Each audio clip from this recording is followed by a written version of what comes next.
Give me your beach house as a wedding gift, or I'll lie and say you tried to seduce me, my new son-in-law whispered during the wedding reception. I laughed and said, "Oh, darling, before you do that, why don't you introduce everyone to my special guest?" When he saw who I had brought, the wedding was called off. Where are you watching from today? Drop your location in the comments below and hit that like and subscribe button. But I'm getting ahead of myself. Let me tell you how we got to that delicious moment of comeuppance. Because, honey, the best revenge is always served with a side of irony and a generous helping of, "I saw this coming from miles away." My name is Eleanor Whitmore, and at 52, I thought I'd seen every type of man trying to get his hands on my money. After my husband David died 3 years ago, leaving me with a considerable fortune from his tech company, I became quite the expert at spotting gold diggers. They usually came with obvious tells: too much cologne, eager compliments about my youthful appearance, and an uncanny interest in my financial portfolio during casual conversation. Blake Harrison wasn't like that. Blake was smooth as aged whiskey and twice as intoxicating. When my daughter Sophia brought him home 6 months ago, her eyes shining with that dangerous combination of love and naivety, I felt my maternal instincts kick into high alert. But Blake was clever, too clever. He never asked about money, never complimented my house or my jewelry. Instead, he focused entirely on Sophia, treating her like she was the only woman in the world. He brought me thoughtful gifts, a book by an author I'd mentioned liking, flowers for my garden, homemade cookies from a recipe his grandmother had taught him. When I tried to pay for dinner, he'd politely insist on covering it himself, explaining that his consulting business was doing well and he believed in taking care of family. It was almost perfect, too perfect. The proposal came 3 months later, right here in my garden during Sophia's birthday party. Blake had asked my permission beforehand, such a gentleman, and had presented a ring that was beautiful but not ostentatious. Sophia cried happy tears, our friends applauded, and I found myself clapping along while my brain screamed that something was wrong. But watching Sophia's face that day, seeing her pure joy, I decided to give Blake the benefit of the doubt. Maybe my cynicism was getting the better of me. Maybe I was so used to protecting my fortune that I couldn't recognize genuine love when it was right in front of me. The wedding planning began immediately. Sophia wanted everything perfect, and Blake supported her every extravagant idea. When she worried about the cost, he'd kiss her forehead and say, "Don't worry, sweetheart. We'll figure it out. Your mother understands how important this day is." And like the loving mother I am, I wrote check after check. Catering for 200 guests, designer dress, luxury venue, string quartet, open bar, professional photographer. The bills added up to nearly $70,000, but watching Sophia's excitement made it worth every penny. Or so I thought, until tonight, when Blake cornered me near the champagne fountain at my daughter's wedding reception, adjusted his perfect tie, and showed me exactly who he really was. "Eleanor," he said, his voice low and urgent, "we need to talk privately." I followed him to a quiet corner near the terrace doors, thinking he wanted to thank me for the wedding, or perhaps discuss honeymoon plans. Instead, he moved closer than appropriate and spoke in a tone that made my blood run cold. "I know about your beach house in the Hamptons, the one worth $2.8 million. I want you to sign it over to Sophia as a wedding gift." I blinked, certain I'd misheard him. "I'm sorry, what?" His smile never wavered, but his eyes turned predatory. "The beach house, transfer the deed. Tonight if possible, but certainly by Monday." "Blake, that house has been in my family for generations. I can't just—" "You can, and you will," he interrupted smoothly. "Because if you don't, I'll tell everyone that you tried to seduce me." Poor grieving widow, so lonely she made inappropriate advances toward her own daughter's fiancé. Can you imagine how devastated Sophia would be? The audacity of it took my breath away. This was his plan all along. The charm, the thoughtful gifts, the perfect proposal. It was all leading to this moment. He thought he had me cornered, thought I was just another wealthy widow too scared of scandal to fight back. That's when I started laughing. Not the polite society laugh I'd perfected over decades of charity galas and country club dinners. This was genuine, delighted laughter that came from somewhere deep in my chest, because Blake Harrison had made one crucial mistake. He'd underestimated Eleanor Whitmore. Blake's confident smirk faltered as my laughter continued. He'd clearly expected tears, protests, maybe even begging. What he hadn't expected was for me to find his little blackmail scheme absolutely hilarious. "Did I say something funny?" he asked, his voice tight with confusion. "Oh, sweetheart," I said, wiping tears from my eyes. "You have no idea how funny this is. But before we continue this fascinating conversation, I really think you should meet someone." I gestured toward the ballroom where guests were mingling, champagne glasses catching the light from the crystal chandeliers. "You see that woman over there? The one in the emerald dress?" Blake followed my gaze to where an elegant brunette stood chatting with some wedding guests. She was stunning in that effortless way some women possess, with sharp cheekbones and eyes that seemed to take in everything, while revealing nothing. "Who is she?" Blake demanded. Blake. But something in his voice had changed. The confidence was cracking. "That's Vera Martinez, my special guest for tonight. I thought it was important to have her here for such a momentous occasion." The color drained from Blake's face so quickly, I was genuinely concerned he might faint right there on my imported Italian marble floor. His mouth opened and closed like a fish gasping for air. "Vera," he whispered, "what is she doing here?" "Oh, we'll get to that," I said sweetly. "But first, let me tell you a little story about how we got to this magical evening. 3 weeks ago, I'd been having trouble sleeping. Not unusual for a woman my age, but this particular bout of insomnia was different. It wasn't hormones or stress keeping me awake, it was intuition, that nagging feeling that something was wrong with this picture-perfect romance my daughter had fallen into. So I did what any concerned mother would do. I hired a private investigator. Marcus Chen had come highly recommended by my attorney, former FBI, current private investigator, and according to his credentials, an expert at uncovering the kinds of secrets people preferred to keep buried. I'd met him at a small cafe downtown, away from my usual haunts where someone might recognize me. "I want you to investigate my daughter's fiancé," I'd told him directly. "Blake Harrison. I need to know everything about him." Marcus had looked at me with the patient expression of a man who'd heard this request many times before. "Mrs. Whitmore, are you sure? Sometimes the information we uncover isn't what people want to hear." "Mr. Chen," I'd reply, "I'm a widow worth $37 million,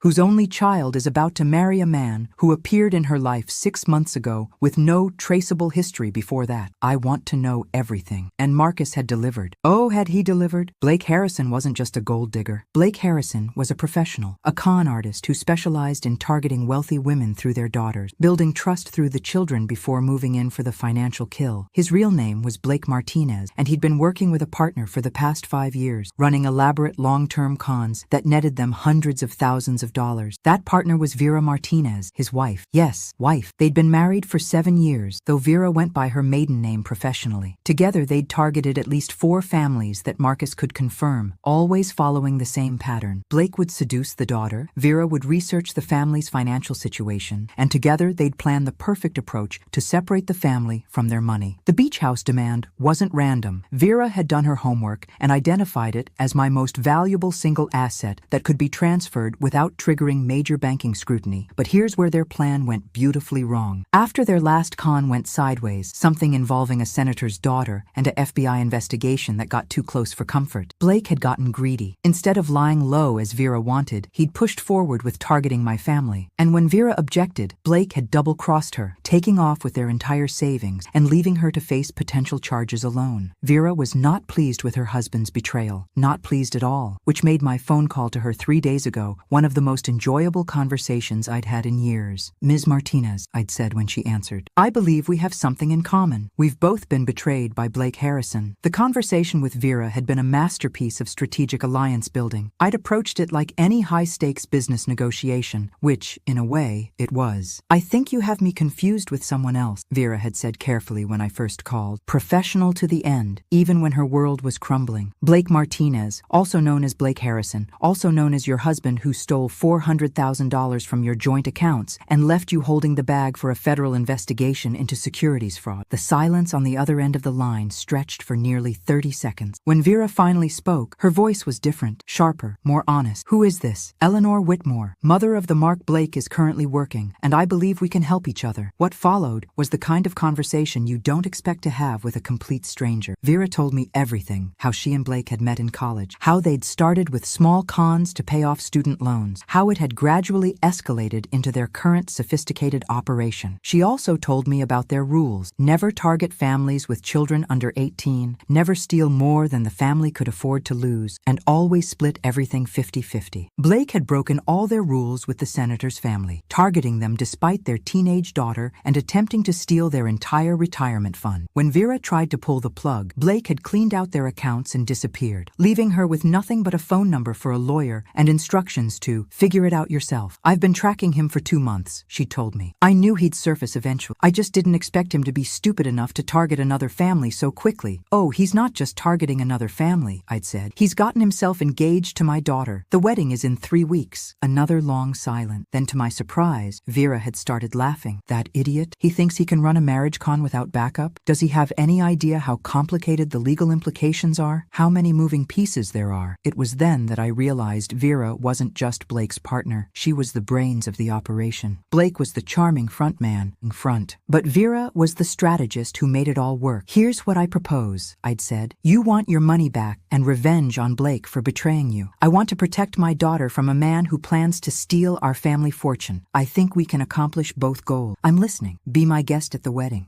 When Blake makes his move, and he will make his move, you'll be there to help me expose him for what he really is. And what do I get out of this? I'd smiled, even though she couldn't see it. Blake stole $400,000 from you. I'll make sure you get every penny back, plus compensation for your trouble. Consider it a consulting fee. How much? $600,000. Cash. Another pause. You're serious. Mrs. Martinez, my daughter's happiness is worth far more than $600,000 to me, and having front row seats to Blake's downfall, that's priceless. That had sealed our unlikely partnership. Over the next 2 weeks, Vera had provided me with detailed information about Blake's methods, his tells, and his likely timeline for making his demands. She'd also helped me understand exactly how he'd been manipulating Sophia. He's good at making them feel like they're protecting him, Vera had explained during one of our planning sessions. He'll seem vulnerable, maybe mention family financial troubles or a business setback. The target feels like they're helping him through a rough patch, not being conned. Sure enough, when I'd paid closer attention to Blake's interactions with Sophia, I'd noticed the pattern. Little comments about cash flow problems with his consulting business. Mentions of his pride preventing him from accepting help. Sophia had started offering to pay for things without him even asking, exactly as Vera had predicted. But Blake's timeline had accelerated after the bachelor party. According to Vera, that usually meant he was getting nervous about something. Maybe the FBI investigation was heating up, or maybe he'd spotted something that made him think I was getting suspicious. Whatever the reason, he'd moved his endgame up from after the honeymoon to the wedding night itself, which was fine with me. I preferred having this confrontation on my turf, surrounded by witnesses, with Vera ready to provide devastating testimony about his true identity. Now, watching Blake's face cycle through shock, fear, and desperate calculation as he stared at his wife across the ballroom, I felt a satisfaction I hadn't experienced since the day I'd successfully negotiated the sale of David's company for 30% above asking price. Vera looks wonderful tonight, don't you think? I said conversationally. That emerald dress really brings out her eyes. Of course, you'd know that better than I would. After 7 years of marriage, Blake's head snapped toward me, desperation replacing the predatory confidence he'd worn moments before. Eleanor, I can explain. Oh, I'm sure you can, I interrupted smoothly. Blake Martinez is quite the storyteller, isn't he? But why don't we let Vera do the talking tonight? I have a feeling her version of events will be much more honest than anything you might come up with. That's when he realized the trap he'd walked into. And that's when I knew the real fun was about to begin. Blake's desperation was almost pitiable. Almost. But I'd learned long ago not to feel sorry for people who made their living destroying other families. Eleanor, listen to me, he said, grabbing my arm with just enough pressure to be uncomfortable. You don't understand what you're dealing with. Vera is dangerous. She's unstable. I looked down at his hand on my arm with the kind of cold stare that had made grown executives squirm in boardroom meetings. Remove your hand. Now. He dropped his grip immediately, but his voice took on an urgent, pleading quality. She's been stalking me, harassing me. The woman is obsessed because I left her for someone better. Someone better? I raised an eyebrow. You mean my daughter, who you plan to rob blind? That's not. I love Sophia. I really do. This isn't about money. The sheer audacity of the lie was breathtaking. Blake, 20 minutes ago you demanded I give you a $2.8 million house or you'd destroy my family with false accusation. Exactly which part of that demonstration of love am I supposed to find touching? Across the ballroom, I could see Sophia laughing with her bridesmaids, radiant in her $1,000 dress, completely unaware that her new husband was currently trying to extort her mother. My heart ached for the pain she was about to experience, but better a sharp shock now than years of slow financial bleeding. Look, Blake said, shifting tactics again. Maybe I came on too strong with the house thing. I was nervous, you know. New family, wanting to provide for Sophia. We can work something out that's reasonable. Oh, we're definitely going to work something out, I agreed. In fact, why don't we call Sophia over here? I'm sure she'd love to hear your thoughts on what's reasonable. Panic flashed across his face. No, I mean, not yet. Let me explain the whole situation first. I'm listening. He ran a hand through his perfectly styled hair, leaving it slightly disheveled. For the first time since I'd met him, Blake looked less than completely polished. Vera and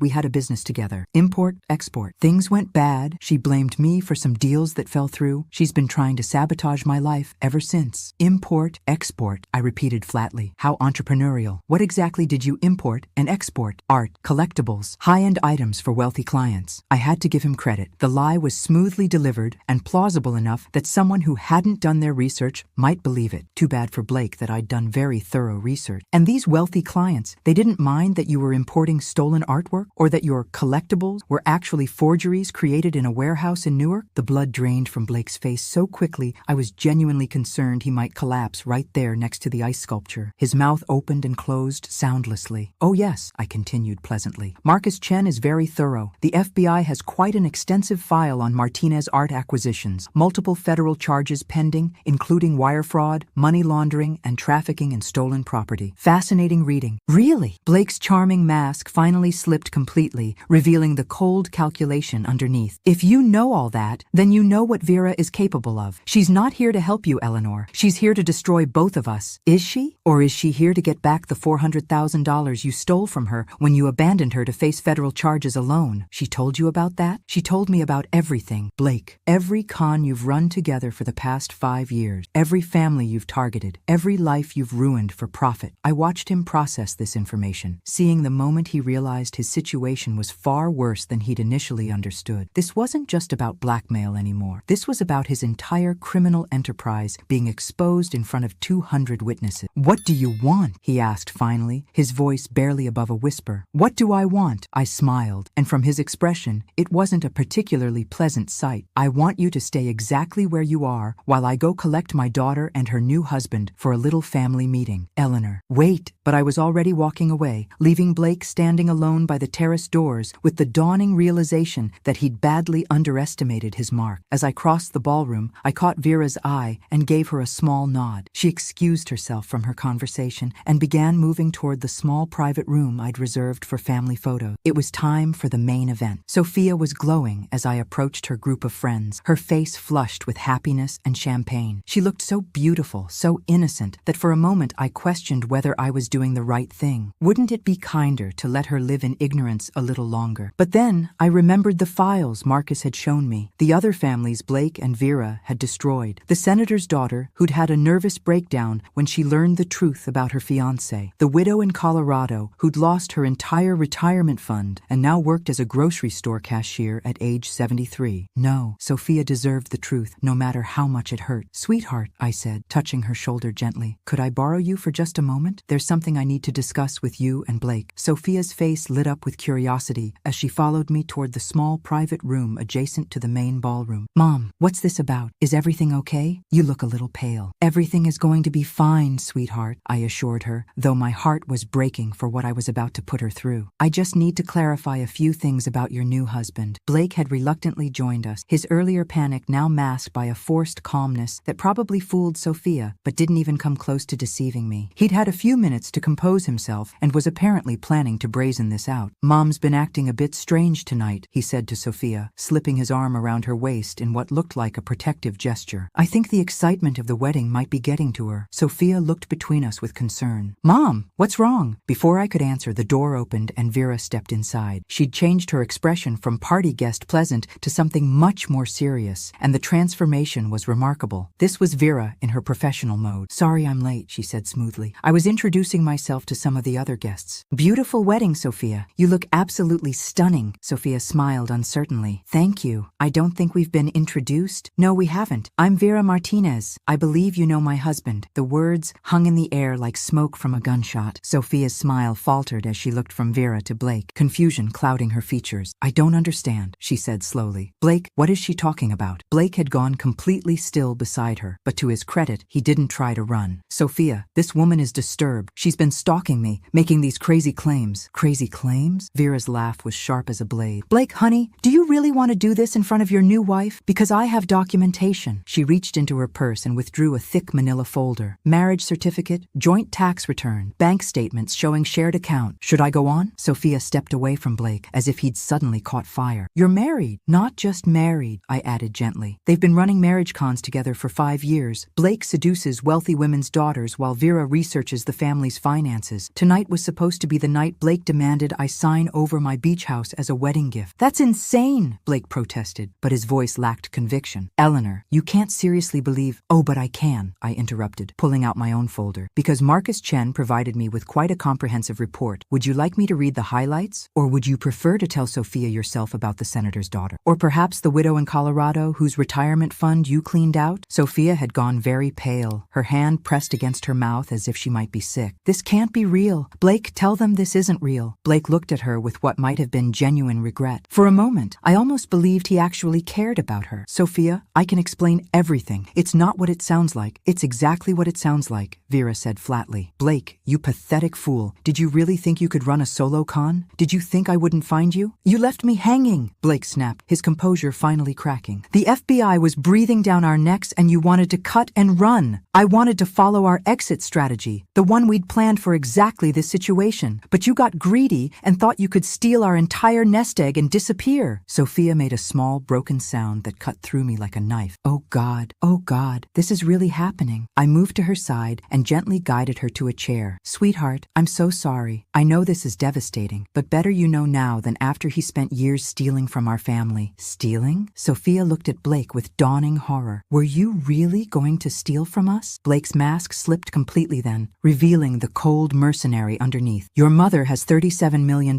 Sophia. The beach house alone is worth nearly $3 million. She'd never even miss it. The casual admission of his intent hit Sophia like a physical blow. She doubled over slightly and I feared she might actually vomit. You never loved me, she whispered. This whole time, you were just using me. For the first time since I'd known him, Blake seemed at a loss for words. He looked at Sophia's devastated face and something flickered across his features. Guilt, maybe, or regret. Sophia, he started, but she held up a hand to stop him.